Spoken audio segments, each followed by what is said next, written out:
Desiree, and as promised, I am here with part 2 or a second video showcasing Susan's garden with Spellbinders, and this one's going to be the Clematis. So I'm going with a very deep and bold flower color, and we're going to color this one a different way. I'm going to use my distress inks. I'm starting out with Squeezed Lemonade, and I want the centers to be this bright yellow. Now, I've die cut all of the flower parts, leaves and all, from white cardstock. It's actually Bristol cardstock. No, I'm sorry, white cardstock. My bad. And I'm not looking for total coverage. I'm okay when it comes to the centers for a little specks of white. So it's almost like a mini ink smushing thing here, but you can see I'm just taking that with my tweezers I learned from the last time and just dipping this into the ink with some water, and more water than what I would usually and normally use. Some of them are lighter than the others, so I'm good with that variation. I also did it to the other centers, like we had in the dogwood. So both of those got the yellow. That's the Clematis that I'm going for. I've pulled out now my Rustic Wilderness, and I'm dipping that. For these, I believe I put too much water. I should have just sprayed it like once so that I could get a deeper, richer leaf. But the leaves for the one I was looking at are very bright. They're vibrant.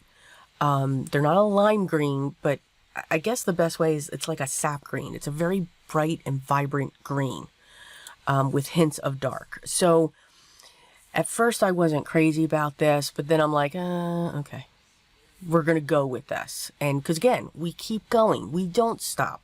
We can add layers to these. We can add all kinds of different colors to these. I'm placing these onto a scratch pad. I get these scratch pads from the dollar store. And I'm just going to let them dry on this pad. You can just see how that color is just going to pull on these leaves. So I'll get these different effects as they dry, which is fine because we can work with that. As I continued, I started, okay, maybe not as much water. I was still getting the same result, which again is fine. Just swishing these around, and I'm just, doing the front and the back.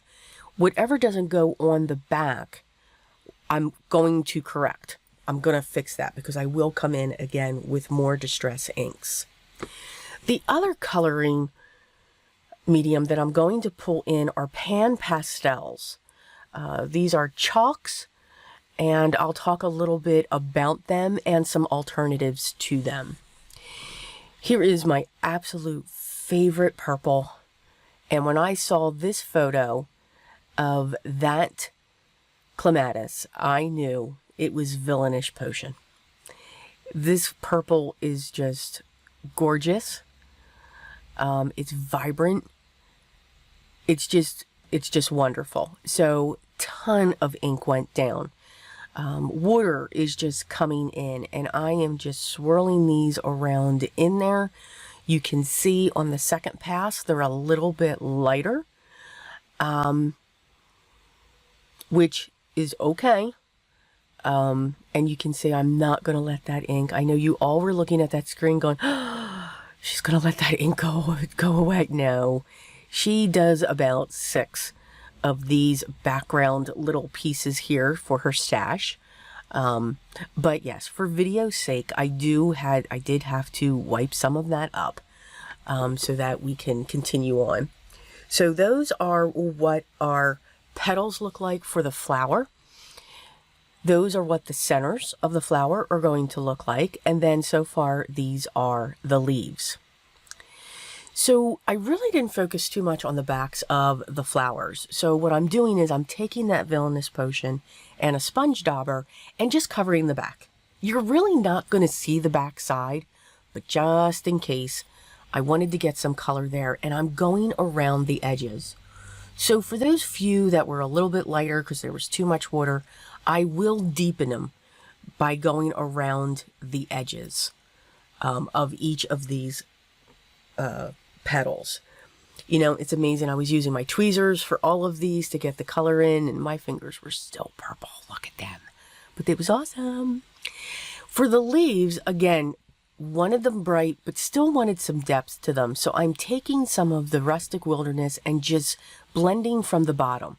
Just really making the base of each leaf very dark with that ink. Not even going towards the top of it. So here I'm going to show you how to put one of the flowers together. There will be a total of 3. Just as we did before, I'm going to snip in between each of these little stamens that are coming out. And I'm going to use, again, my Kids' Choice glue. It's a great, strong, grippy glue. And it's nice and thick. So it really holds. When it comes to work like this, it is my glue of choice. I'm going to put a line of glue at the base, keep the white to the center, and I'm going to use my tweezers to roll that along.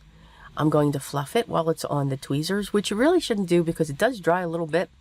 So I got to struggle there just a little bit. The center wants to come out, but that's okay. Just going to snip it, and it is fine. I did not lose any of the center, the frilly parts.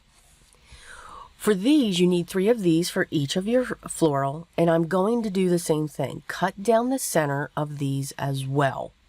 Now, what's great is as you cut down these, they automatically separate, they automatically curl, which is great, because that's what you're looking for. Again, the tips and the tricks that I am showing to you, I have learned from Susan's own videos. Susan Blackburn Tierney, or Tierney Blackburn. I am so sorry if I said that wrong. I will have her correct name listed down below. She does beautiful things with these. I'm using the small stylus and I'm just pushing down the center. I'm going to add a little bit of glue with a toothpick, and then I'm going to layer all 3 of these up, and I'm going to put the center in there as well. So because you've trimmed those and cut those in half, they're already spreading. It's almost like a little pom-pom. I'm going to fluff this center up again, dip that into the glue, and put that right into the center of our flower. And you could see that the white flecks going on in there. For the leaves, I'm going to use my leaf tool, and I'm going to go on the back side straight down. I'm going to bring in my tweezers, and I'm going to bend along that crease. So here are the pan pastels. These are wonderful chalk pastels, and that's what they are. They are a very pigmented chalk. And I just went along that line to show the vein. Now I'm coming in with my leaf tool and adding more veins. Now in the dye, there are score lines, but you lose them when you add your color. So I'm just adding my own. I'm going to fold that on my tweezers again, and then use my stylus just to curl them, so you can see the great dimension that you get. I will also be using the pan pastels onto my flowers, and there's that magenta. That's just coming straight from the center. I'm using an eyeshadow applicator to apply this. It's a soft tool. When it comes to the pan pastels, they are very pigmented. They will last you your lifetime. They are higher in price. Absolutely. Do you need every color? Absolutely not. And what's great is Susan actually has her own sets on Dick Blick. And that's one of the sets that I have. Now I'm using the leaf turner, the smaller one, and you could see I went on the back side 3 times for each of the petals. I know I'm going back and forth here. Again, on the back side of each of the leaves, just following that curve of that petal. I'm going to come in with my tweezers just on the tip and pinch down. That's one of the things that the Clematis has, these beautiful sharp points on their petal. And you're getting that just by using your tweezers and folding that in together. I mean, and you can just see that magenta just popping right off. Each flower takes 2 petals sets, and you want to stagger them. I'm going to place my center, again, dipping into that glue. And you can see how wonderful that yellow just pops right off that purple. And we will have 3 of those. So we are going to create our base. Now, unfortunately, I lost some footage, but that green squiggly line I hand drew with an alcohol marker on the bullet side, and just drew a squiggle because that's where the clematises are climbers.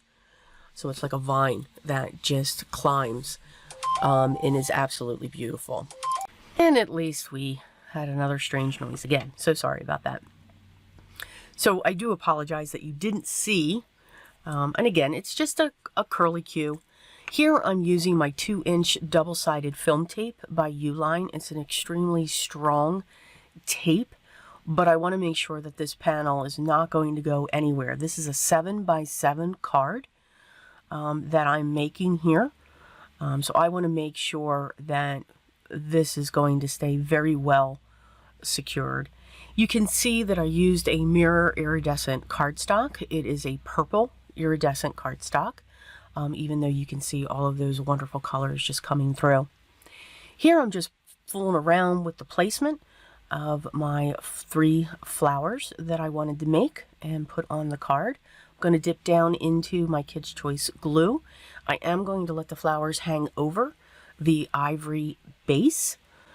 And then just set these, just so also you can see, you know, that vine as well coming in behind it. I'm using my tweezers just to push down to make sure that the flower is pushed in there.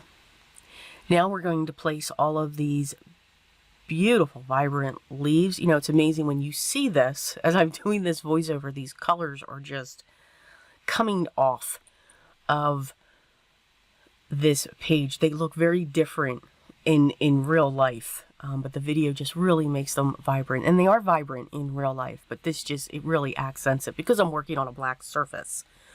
Again, I get a lot of questions, where's my glass mat? I still use my glass mat, but because of the time change, the sun, it's hysterical. It'll come back, trust me.